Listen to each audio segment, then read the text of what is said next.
kaum muslimin jamaah sholat Jumat rahimakumullah. Pada kesempatan di siang hari ini kita bersama-sama memanjatkan kehadirat Allah Subhanahu wa taala yang telah memberikan rahmat dan nikmatnya kepada kita semua hingga kita diperkenankan untuk bisa bertemu kembali, bersilaturahmi, bertolak ilmi, memenuhi panggilan Allah Subhanahu wa taala untuk bisa melaksanakan sholat Jumat secara berjamaah. Mudah-mudahan diiringi dengan niat mencari ridha ilahi, Allah membukakan pintu berkahnya yang berupa kebahagiaan, kedamaian, kesejahteraan yang akhirnya kita dimasukkan ke dalam golongan orang-orang yang bertakwa. Salawat dan salam kita haturkan kepada junjungan kita Nabi besar Muhammad sallallahu alaihi wasallam beserta keluarga dan sahabatnya yang senantiasa telah memberikan berbagai macam keteladanan dalam kehidupan sehingga kita merindukan syafaatnya sampai hari kiamat. Muslimin jamaah sholat Jumat rahimakumullah, sebagaimana telah kita bersama bahwa bulan Desember adalah merupakan bulan ke-12 dalam tahun Masehi. Tentunya ketika kita berada di bulan Desember, kita perlu yaitu meningkatkan kewaspadaan kita. Desember yang berarti adalah gede sumber, kita perlu berhati-hati bagaimana mensikapi. Menurut Badan Nasional Penanggulangan Bencana itu menunjukkan bahwa selama dari awal Januari 2022 sampai dengan 4 Desember 2022 itu terdapat yaitu 3.318 peristiwa yang bernama bencana alam yang terjadi di seluruh Indonesia. Bencana alam yang paling banyak terjadi adalah banjir, yaitu 1.420 kejadian. Kemudian cuaca ekstrim 989 kejadian, kemudian 608 kejadian tanah longsor dan 250 kebakaran hutan, juga gempa bumi yang terjadi sebanyak 25 kejadian, gelombang pasang 22 kejadian, serta 4 kejadian kekeringan. Adapun provinsi yang mengalami kejadian bencana alam terbanyak adalah Jawa Barat, yakni sebanyak 775 kejadian, diikuti oleh Jawa Tengah 457 kejadian dan Jawa Timur 350 kejadian. Seluruh kejadian bencana itu membuat lebih dari 5,7 juta orang terpaksa mengungsi, 568 orang meninggal dunia, 8.894 orang luka-luka dan 43 orang hilang. Bencana tersebut mengakibatkan 72.218 rumah rusak dengan rincian 13.343 rumah rusak berat, 17.200 rusak sedang dan 41.186 rusak ringan. Kemudian sebanyak 1.732 fasilitas umum juga dilaporkan mengalami kerusakan, terdiri dari 1.047 fasilitas pendidikan rusak, 595 fasilitas peribadatan rusak, dan 90 fasilitas kesehatan rusak. Dari data di atas rasanya cukup mengerikan juga, Karena ternyata Allah ya itu memberikan ujian kepada manusia. Ketika manusia diuji oleh Allah Subhanahu wa taala, dia itu bertambah beriman atau bersabar atau bersyukur. Sebenarnya kejadian yang terjadi di Indonesia ini, kalau kita perhatikan sejak awal tahun sampai akhir tahun, musibah datang bertubi-tubi. Hingga Allah memberikan 2 ayat saja, yaitu satu di surat Ar-Rum ayat 21, A'udzu billahi minasyaitonir rajim, bismillahirrahmanirrahim, Zuharul fasadi barri wal bahri bima kasabat nas. Telah terjadi kerusakan di daratan dan di lautan akibat perbuatan tangan-tangan manusia itu sendiri. Begitu juga di surat Asy-Syura ayat 30, bahwa dan musibah apapun yang menimpa kamu adalah karena perbuatan kamu sendiri. Dari ayat di atas kita bisa mempelajari bahwa kejadian peristiwa-peristiwa yang terjadi sini berganti dari bulan menuju bulan berikutnya sampai akhir tahun, rasanya kita memang diuji oleh Allah Subhanahu wa taala. Bagaimana keimanan kita, bagaimana ketakwaan kita. Hingga kalau kita iman kita sudah benar, takwa kita sudah benar, maka apa? Allah akan menurunkan barokahnya dari langit dan bumi. Allah berfirman di surat Al-A'raf ayat 96, walau anna ahlal qura amanu wa taqaw la fatahna 'alaihim barakatin minas sama'i wal ardh. Kalau sekiranya penduduk di suatu negeri itu beriman dan bertakwa, niscaya akan aku turunkan keberkahan dari langit dan bumi. Apakah itu berupa turun hujan dari bumi, bisa menumbuhkan berbagai macam tanaman, kemudian kesejahteraan, kebahagiaan, kedamaian, ketentraman akan diturunkan. Tetapi karena manusia mengingkari, mendustakan nikmat Allah yang mana Anda syukuri, maka Allah tidak akan menurunkan barokahnya. Yang jadi masalah adalah bagaimana agar kita bisa terhindar dari musibah Allah Subhanahu wa taala.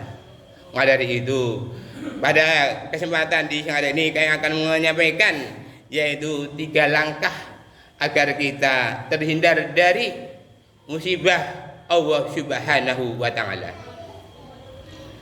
Yang pertama, agar kita terhindar dari musibah dari Allah Subhanahu wa taala, yang pertama adalah fasma'u ila dzikrillah.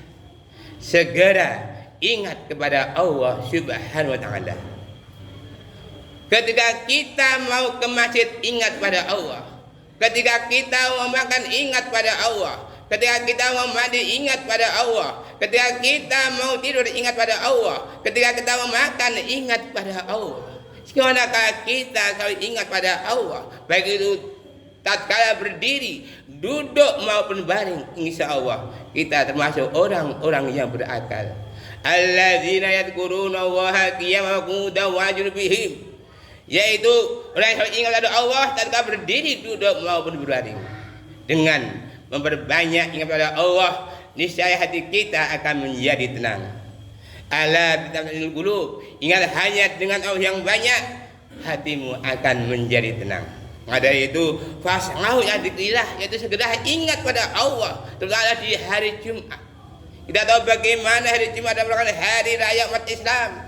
Mari kita tegakkan, mari kita makmurkan, mari kita rayakan sebaik mungkin. Jangan sampai hari Jumat yang merupakan hari raya Islam hanya sekedar menggugurkan kewajiban. Bagaimana ajakan diri kita untuk bisa datang lebih awal? Untuk apa? Untuk ingat kepada Allah. Yang dimaksud di sini ada yang pertama adalah sholat Jumat, sholat sunat. Hingga manakala ada panggilan azan, dia segera datangilah. Maka dari itu dengan zikir, dengan ingat Allah di hari Jumat, insya Allah kita dijauhkan dari musibah. Begitu juga manakala kita zikir yang artinya ada tilawah, membaca Al-Quran, datang lebih awal kita bisa membaca surat Al-Kahfi atau surat yang lain.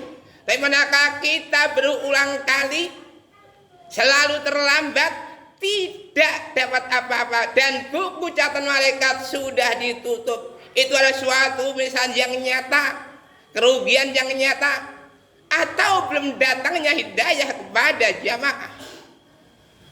Untuk itu dengan tilawah, insya Allah akan menjauhkan dari musibah. Dan yang ketiga apa? Yaitu yang dengan zikir adalah wirid. Apakah membaca tasbih? Apakah membaca tahmid, takbir, tahlil atau istighfar? Yang jelas manakala kita sudah berada di lingkungan masjid, insya Allah memperbanyak zikir, hati kita akan menjadi tenang. Astaghfirullahaladzim, astaghfirullahaladzim, astaghfirullahaladzim, subhanallah walhamdulillah wala ilaha illallah wallahu akbar.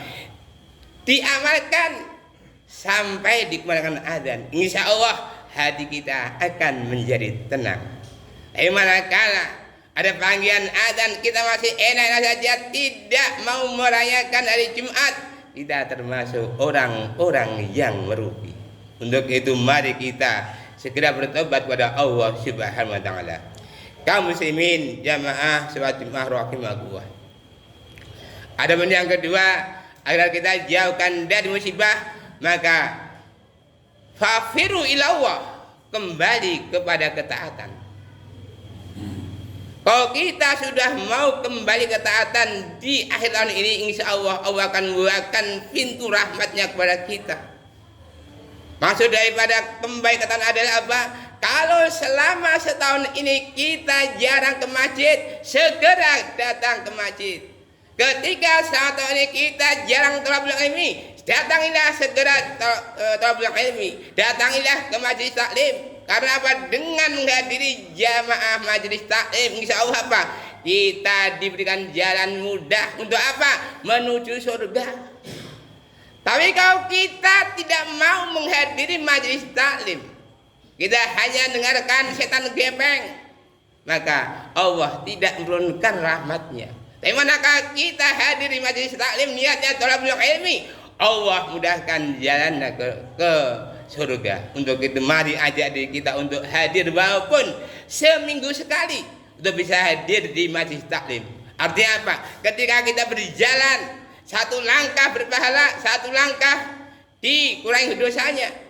Dan ketika kita ada di masjid taklim, malaikat mendoakan bahwa kita termasuk orang-orang soleh. Dan ketika kita punya permohonan dikabulkan oleh Allah Subhanahu wa taala.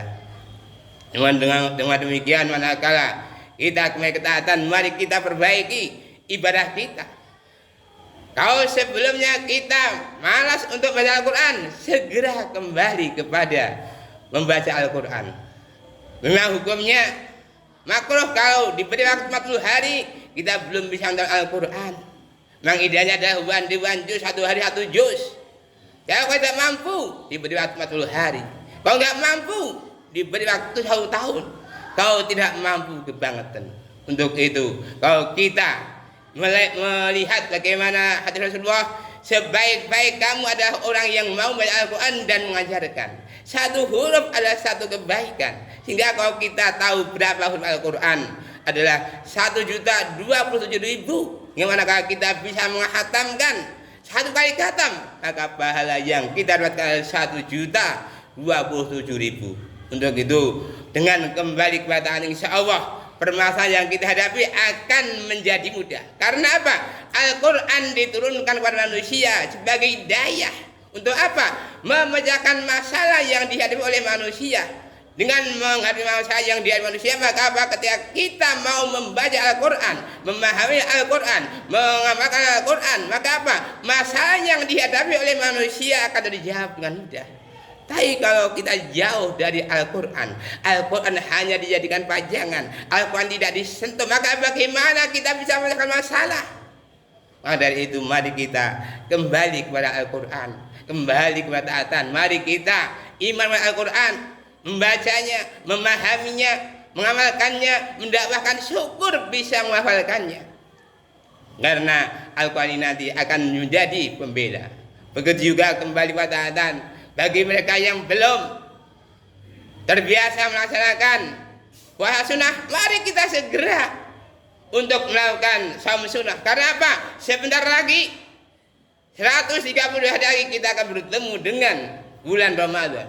Bulan yang diridhoi oleh semua umat, bulan yang di dalamnya turun Lailatul Qadar, bulan yang di dalamnya ada ampunan. Pada itu mari kita persiapkan sedini mungkin untuk apa? Menyambut Ramadan. Setidaknya kita sudah latihan, yaitu membaca Al-Quran. Kemudian kembali ke tahap yang lain adalah mari kita sedekah. Sedekah adalah sebagai pemberi jiwa. Ketika kita mau sedekah, Allah menggantinya. Ketika kita sedekah dengan harta diganti dengan kekayaan, ketika sedekah dengan ilmu diganti dengan kepandaian, ketika kita sedekah dengan jahil diganti dengan kesehatan, dan ketika kita sedekah dengan senyum adalah diganti dengan ayat muda. Setiap istighfar ada sedekah, setiap tasbih ada sedekah, setiap tahmid ada sedekah, setiap takbir ada sedekah, dan setiap perbuatan adalah sedekah. Dengan demikian tiada hari tanpa sedekah. Dengan demikian manakah kita sedekah, insya Allah kita menjadi orang yang terpuji di Allah Subhanahu wa taala. Kaum muslimin jamaah salat rahimakumullah. Ada yang ketiga agar kita dijauhkan dari musibah adalah manakah kita belum mau untuk melaksanakan fasu'ala dzikrillah, yang ingat pada Allah. Yang kedua, belum mampu untuk kembali kepada taatan, maka yang ketiga adalah segera bertobat kepada Allah Subhanahu wa taala. Wasari'u ila maghfiratin min rabbikum wa jannah 'arduhas samawati wal ardu lil muttaqin. Dan sudah kamu pada ampunan Allah dan surga yang luasnya langit dan bumi, yang diberikan bagi orang-orang yang bertakwa. Yang dimasalah adalah apakah kita sudah termasuk orang-orang yang bertakwa?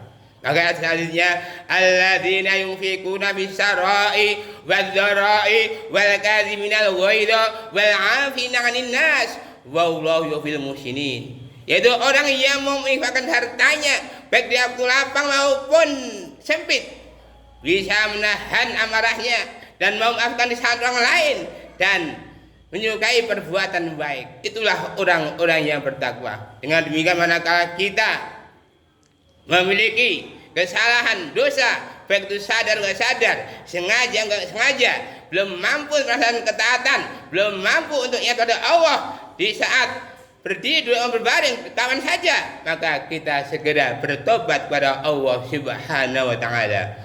Ya ayyuhalladzina amanu tubu ila Allahi tawbatan nasuha.